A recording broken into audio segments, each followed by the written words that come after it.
Essa semana a gente falou sobre a Bíblia.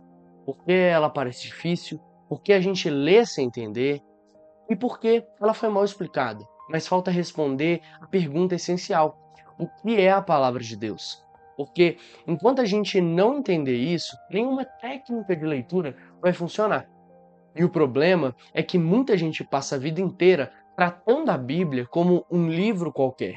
Ela abre, lê e fecha, e não acontece nada, porque falta entender que a palavra de Deus não é só um texto, é presença e não só informação.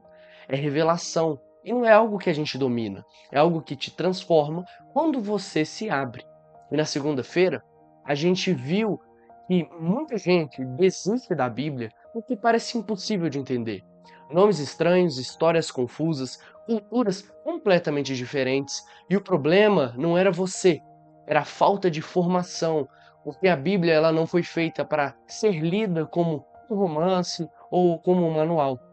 Ela é a palavra viva. E a palavra viva ela pede escuta, ela pede silêncio, ela pede um coração aberto, e isso muda completamente a forma de se aproximar dela. Porque você deixa de ser um leitor que busca informação e passa a ser o filho que escuta o pai. E na terça-feira, a gente falou da frustração de ler sem nenhuma transformação. Ler todos os dias, mas continuar no vazio, sentir que aquilo não conecta com a nossa vida real. E a gente descobriu que existe uma diferença enorme entre ler para acumular informação e ler para encontrar a Deus. A primeira, ela enche a nossa cabeça de versículos, e a segunda, ela muda o nosso coração. Porque a Bíblia ela não foi feita só para você saber mais sobre Deus. Ela foi feita para você conhecer Ele, para que Ele se revele a você e você se reconheça diante dele. E isso exige mais do que técnica de leitura. Exige fé, disponibilidade, exige coragem para você deixar aquela palavra mexer com a própria vida.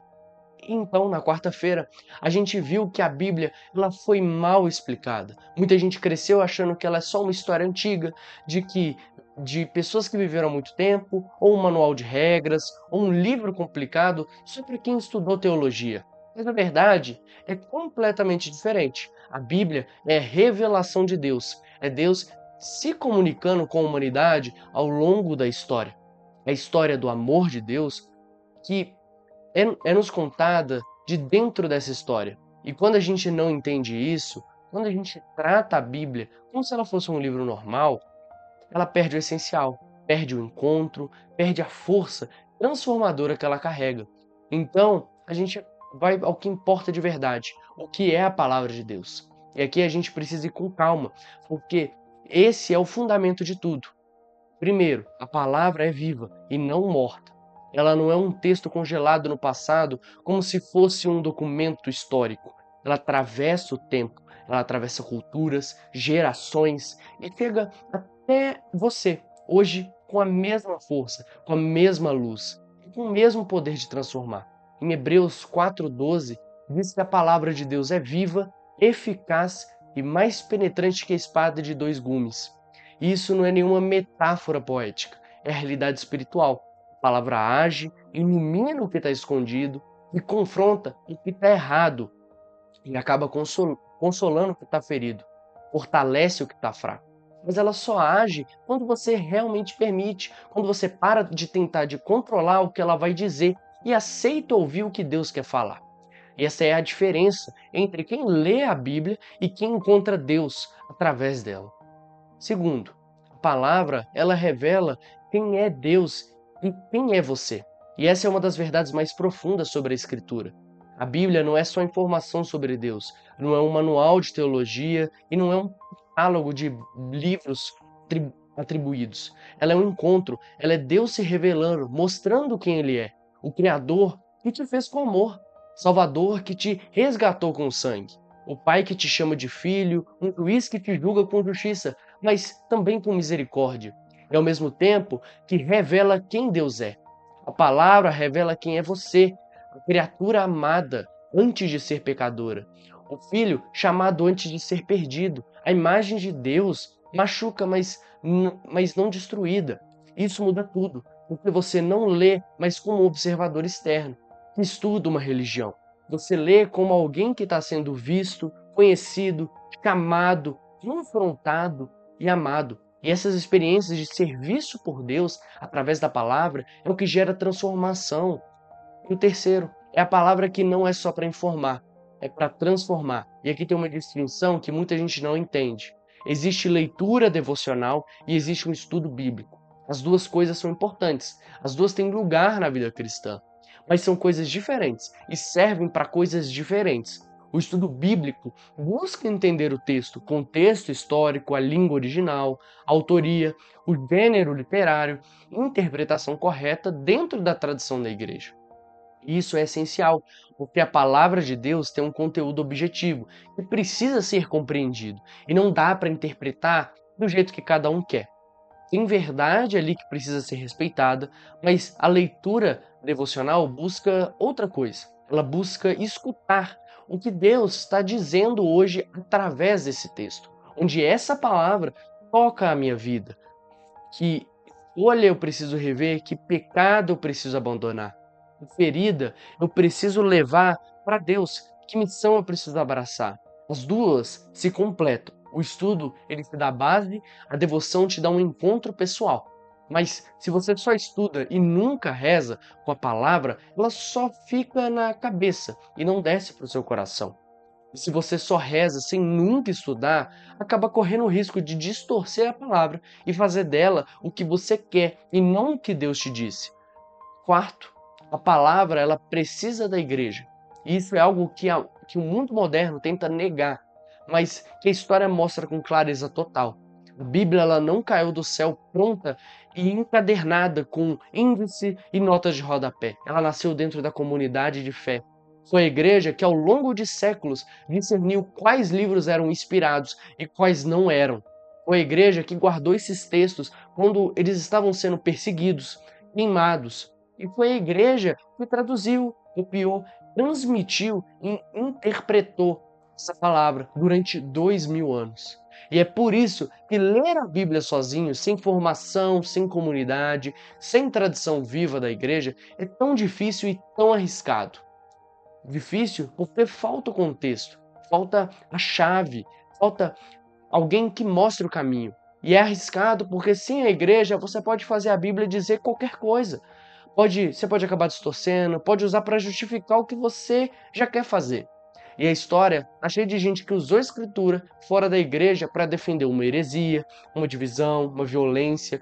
Por isso que a leitura católica da Bíblia nunca é solitária, ela é sempre eclesial. É sempre dentro da comunidade que guarda e interpreta essa palavra com autoridade. E agora o quinto, como começar de verdade.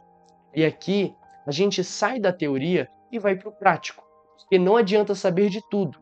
Isso se você não começa. Então aqui vai um método que é simples, que funciona. Então, para você começar, começa pequeno. Não tenta ler a Bíblia de uma vez, como se fosse um desafio. Começa com o Evangelho. E se você nunca leu, comece por Marcos, que é o mais curto. É direto, é vivo e te coloca cara a cara com Jesus, sem nenhuma enrolação. Passo 2. Você tenta ler devagar. Não é uma corrida, não é uma meta de capítulos. É um encontro. Lê um trecho pequeno, pode ser só 10 versículos, pausa, releia, deixa aquilo descer. Passo 3. Pergunte e não leia e passe para o próximo. Para e pergunta o que Deus está me dizendo aqui, onde isso toca a minha vida, que verdade eu preciso aceitar, que mentira eu preciso largar, que escolha eu preciso fazer.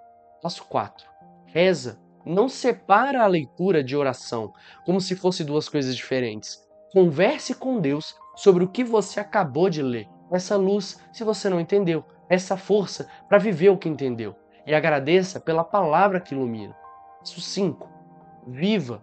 Escolha uma coisa concreta para você aplicar hoje. Não precisa ser grande, pode ser algo pequeno, mas tem que ser real.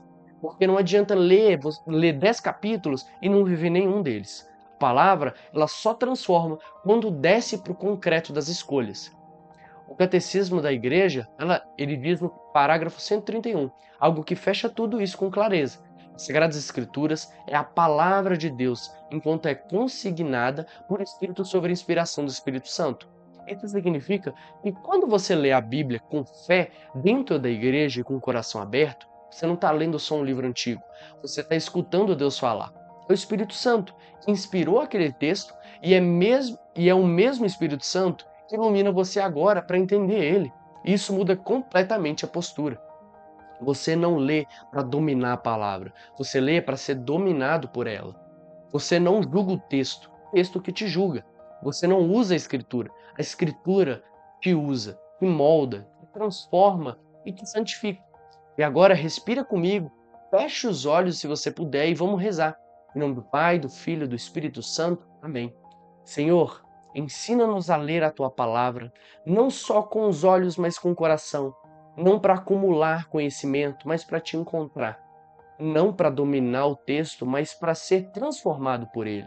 Dá-nos fome da tua palavra, sede da tua verdade, coragem para viver o que ela nos pede, porque sabemos que a tua palavra é a lâmpada para os nossos passos e a luz para o nosso caminho. Amém. A missão que fica é simples e concreta. Escolhe o evangelho. Pode ser Marcos, pode ser João, pode ser o que o seu coração pedir, mas escolhe um e começa hoje. Lê um trecho pequeno todo dia, devagar, com oração, perguntando o que Deus está te dizendo. E viva.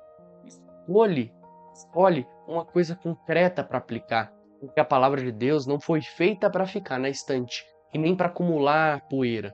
Ela foi feita para iluminar, confrontar, consolar e transformar. E isso só acontece quando você abre, lê, escuta e obedece.